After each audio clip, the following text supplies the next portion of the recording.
আজি মই আপোনালোকক 32 সাইজৰ পিঠি উঠা ব্লাউজ কাটিং এটা কৰি দেখুৱাম আৰু এই যে ব্লাউজটো দেখিছে এই ব্লাউজটো জোখত ব্লাউজ কাটিংটো কৰি দেখুৱাম আৰু এইটো হৈছে কিনা ব্লাউজ। এতিয়া চাওক প্ৰথমে ব্লাউজৰ দিশটো লৈ লৈছো। আপোনালোকক প্ৰথমে ব্লাউজ কাটিং কৰিবলৈ হলে সদায় ব্লাউজৰ দিশটো লৈ ল'ব। ইয়াতে চাওক কান্ধৰ পৰা মই ফিটাডাল লৈ লৈছো, দেখিছেনে? কান্ধৰ পৰা ফিটাডাল মই কঁকাললৈকে এনেদৰে জুখি লৈছো আৰু ইয়াতে পাইছো 13। এতিয়া চাওক ব্লাউজটো যদি আমি 13 ইঞ্চি জোখত কাটি দিওঁ তেতিয়া ব্লাউজটো ছুটি হৈ থাকিব, কিয়নো চিলাওঁতে কাপোৰটো সোমাই যাব। সেইকাৰণে সদায় 1 ইঞ্চি বা 1.5 ইঞ্চি কাপোৰ বহাই ৰাখিব।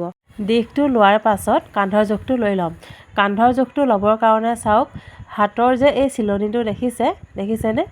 এই চিলনি দুটা এনেদৰে জুখি লৈছোঁ আৰু ইয়াতে পাইছোঁ আমি 10.5। এতিয়া চাওক 10.5ক আমি দুভাগ কৰিব লাগিব। 10.5ক দুভাগ কৰি পাইছোঁ ইয়াতে 5.2। দেখিছেনে? কান্ধৰ জোখটো আছে ইয়াতে 5.2। যেতিয়া আমি ব্লাউজটো কাটিম তেতিয়া কিন্তু 5.5 ইঞ্চি ল'ম, কিয়নো চিলনিত কাপোৰটো সোমাই যাব, সেইকাৰণে 5.5 ইঞ্চি ল'ম। আৰু এইখিনি আপোনালোকে কাগজ এখনত লিখি ৰাখিব, তেতিয়া ব্লাউজ কাটিংটো কৰিবলৈ ভাল পাব। এতিয়া চাওক কান্ধৰ জোখটো লোৱাৰ পাছত আমি আৰ্মহোলৰ জোখটো লৈ লৈছোঁ। আৰ্মহোলৰ কাৰণে চাওক কান্ধৰ এই চিলনিটোৰ পৰা দেখিছেনে কাষলতিৰ তলৰ এই কোণটো যে দেখিছে, এই কোণটোলৈকে এনেদৰে জুখি ল'ব। যদি আপোনালোকে জুখিবলৈ অসুবিধা পায় তেনেহ'লে এই কোণটো পুনৰ পৰা স্কেল এপাত ৰাখি ল'ব আৰু স্কেল পাতৰলৈকে এনেদৰে কান্ধৰ পৰা জুখি ল'ব। আৰু ইয়াতে পাইছোঁ চাওক আৰ্মহোলটো 6 ইঞ্চি। এতিয়া গলৰ জোখটো লৈ ল'ম। গলৰ কাৰণে চাওক কান্ধৰ যে এই চিলনি দুটা দেখিছে, মানে ডিঙিৰ এই সন্মুখৰ ভাগটো ভালদৰে মন কৰিব, দেখিছেনে? ডিঙিৰ এই সন্মুখৰ ভাগটো জুখি লৈছোঁ আৰু ইয়াতে পাইছোঁ 6। এতিয়া আকৌ 6ক দুভাগ কৰিব লাগিব। 6ক দুভাগ কৰি ইয়াতে পাইছোঁ আমি 3, মানে গলৰ জোখটো আমি 3 ইঞ্চি ল'ব লাগিব। এতিয়া চাওক ডিঙিৰ জোখটো লৈ ল'ম। ডিঙিৰ জোখটো ল'বৰ কাৰণে চাওক কান্ধৰ পৰা ফিটাডাল এনেকৈ ল'ব আৰু জুখিবলৈ যদি অসুবিধা পায় এনেদৰে, তেনেহ'লে স্কেল পাত ল'ব আৰু এই যে ডিঙিৰ ৰাউণ্ড শ্বেপটো দেখিছে, এই ৰাউণ্ড শ্বেপটোৰ পৰা স্কেল পাত এনেকৈ দি ল'ব। আৰু চাওক কান্ধৰ পৰা মই স্কেল পাতলৈকে এনেদৰে জুখি লৈছোঁ আৰু ইয়াতে পাইছোঁ 5.5 ইঞ্চি, মানে ডিঙিৰ জোখটো আমি 5.5 ইঞ্চি ল'ব লাগিব। তাৰ পাছত আপোনালোকে ব্ৰা কাটৰ জোখটো লৈ ল'ব। এইটো ব্লাউজটোৰ ব্ৰা কাটৰ জোখটো মই নলওঁ, কিয়নো এইটো ব্ৰা কাট অকণমান সৰু হয় আৰু যিগৰাকীয়ে মোক ফাৰ্মাটো অৰ্ডাৰ কৰিছে তেখেতে ব্ৰা কাটটো অকণমান ডাঙৰকৈ দিবলৈ কৈছে।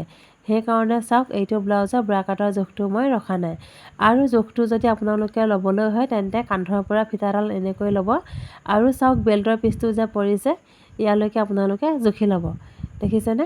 এনেকৈ জুখি লোৱাৰ পাছত ব্ৰা কাটৰ জোখটো ল'বৰ কাৰণে চাওক এই যে দেখিছে হুকপটিটো, এই হুকপটিটোৰ পৰা ব্ৰা কাটৰ এই চিলনিটোলৈকে এনেদৰে জুখি ল'ব। এতিয়া চাওক প্ৰথমে মই পিঠিৰ চাইডটো কাটি ল'ম আৰু ব্লাউজৰ দিশটো লৈছোঁ মই 14.5 ইঞ্চি। আপোনালোকে নিজৰ হাইট অনুসৰি ব্লাউজৰ দিশটো ৰাখিব পাৰিব, কিন্তু যিমানটো জোখত ৰাখিব তাতকৈ সদায় 1 ইঞ্চি বা 1.5 ইঞ্চি বহাই ৰাখিব চিলনিৰ কাৰণে। এতিয়া দেখিছেনে অলপ আঁতৰে দুটা বিন্দু দি ল'লোঁ আৰু এই দুয়োটা বিন্দু লগ লগাই আঁচডাল টানি ল'লোঁ। এনেকৈ যদি এটা বৰ্ডাৰ বনাই লোৱা হয় ব্লাউজ কাটিংটো কৰিবলৈ আপোনালোকে ভাল পাব। এতিয়া মই কান্ধৰ জোখটো লৈ ল'ম। কান্ধটো আছিলে আমাৰ 5.5 ইঞ্চি। 5.5 ইঞ্চিতকৈ অকণমান কম আছিলে, কিন্তু চিলনিৰ কাৰণে মই 5.5 ইঞ্চিয়ে ৰাখিছোঁ। এতিয়া চাওক 5.5 ইঞ্চি দূৰত্বত এটা বিন্দু দিছোঁ আৰু আৰ্মহোল আছিলে 6 ইঞ্চি। আৰ্মহোলৰ কাৰণে চাওক কান্ধৰ এই বিন্দুটোৰ পৰা 6 ইঞ্চি তললৈ এটা বিন্দু দিছোঁ আৰু পঠালিকৈ আৰ্মহোলৰ বিন্দুটো 5.5 ইঞ্চি দূৰত্বত পৰিছেনে নাই পৰা চাই ল'লোঁ। এতিয়া চাওক কান্ধৰ আৰু আৰ্মহোলৰ বিন্দু দুটা লগ লগাই আঁচডাল এনেকৈ টানি ল'লোঁ। এতিয়া ব্লাউজটোৰ বুকুৰ জোখটো ল'ব লাগিব।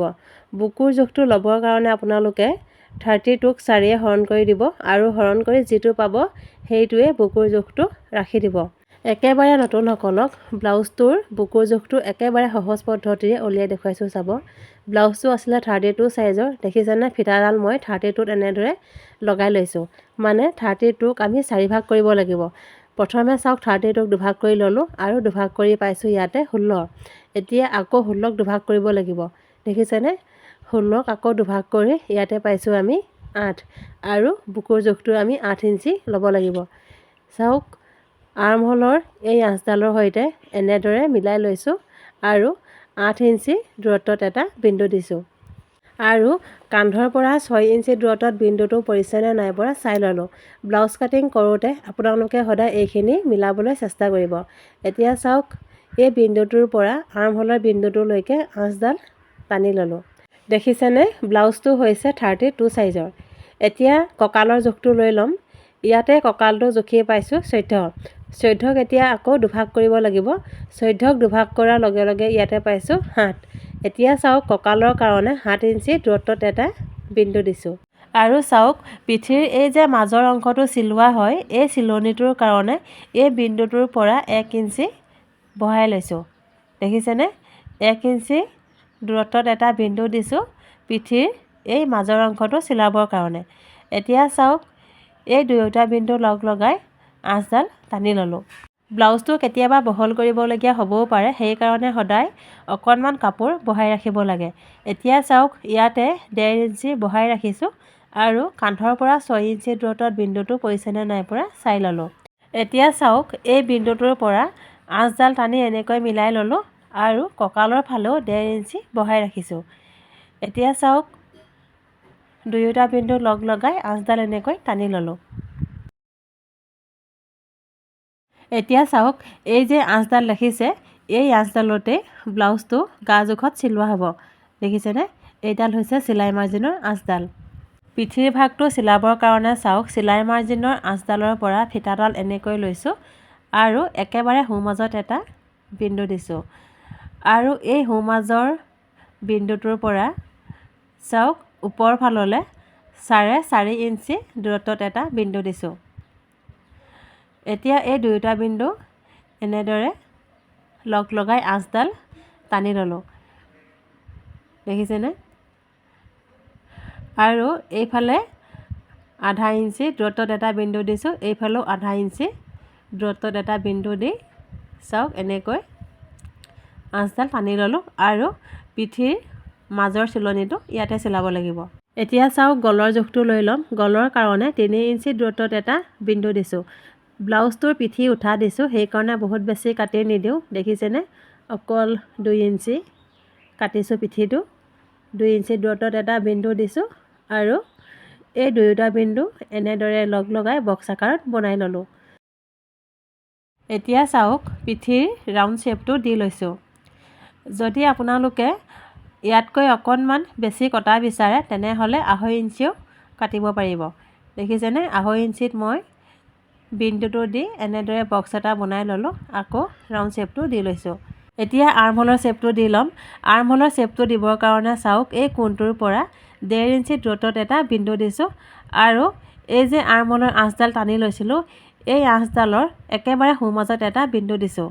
দেখিছেনে এতিয়া চাওক এই বিন্দুকেইটা লগ লগাই আৰ্মহোলৰ শ্বেপটো দিব লাগিব। নতুনসকলে যদি আৰ্মহোলৰ শ্বেপটো দিবলৈ অসুবিধা পায় তেনেহ'লে আপোনালোকে এই প্লেটটোৰ সহায়তো আৰ্মহোলৰ শ্বেপটো দিব পাৰিব। চাওক বিন্দুকেইটা যে দিছিলোঁ এই বিন্দুকেইটাৰ সৈতে প্লেটটো ধুনীয়াকৈ মিলাই লৈ দেখিছেনে আৰ্মহোলৰ শ্বেপটো মই দি লৈছোঁ। শ্বেপটো অকণমান ৰাউণ্ড কৰি মিলাই দিছোঁ। পিঠিৰ ছাইডটো জোখমাখখিনি কৰি হৈ গ'ল। এতিয়া পিঠিৰ ছাইডটো কাটি ল'ম আৰু ইয়াৰ পাছৰটো ভিডিঅ'ত মই বাকীখিনি কাটি দেখুৱাম। আজিৰ এই ভিডিঅ'টো চাই কেনেকুৱা পালে আপোনালোকে মোক কমেণ্ট এটা কৰি জনাব আৰু যদি চাই ভাল পায় তেনেহ'লে ভিডিঅ'টো শ্বেয়াৰ কৰি দিব।